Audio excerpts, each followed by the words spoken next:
Live at 5, Sedalia's new 63,000 square foot Amazon delivery facility is officially open for business.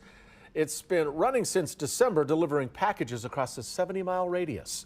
KCTV5's Zach Fisher was there and has more on the economic impact both locally and state leaders highlighted today.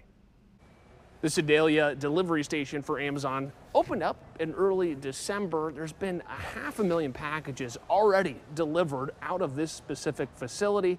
And today, both city, local, and state leaders officially cut the ribbon on this new building. Just welcome to be back home. It's really kind of a dream come true. 2, 1.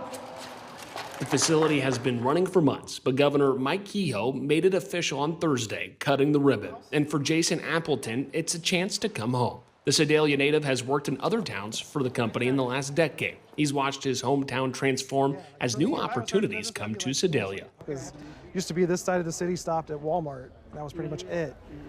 And a theater across the street. And there was nothing else beyond that, really. So just some of the industrial park, but other than that, there wasn't anything else. So. The facility is the size of one football field. Inside, 550 feet of conveyor belts move more than 4,000 packages every week. The delivery center serves a 70-mile radius with nearly 200 drivers and 150 jobs inside the facility itself. Governor Kehoe says the investment benefits not just consumers, but Missouri's small businesses. Matter of fact, Missouri is 6th in the United States of small business owners that actually work through Amazon to get their product out to the market.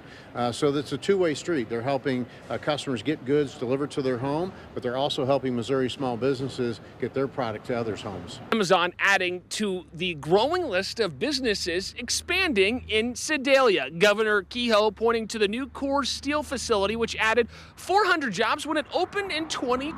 That sits miles away from this Amazon facility, adding 300 more. It's Sedalia, Zach Fisher, KCTV 5 News.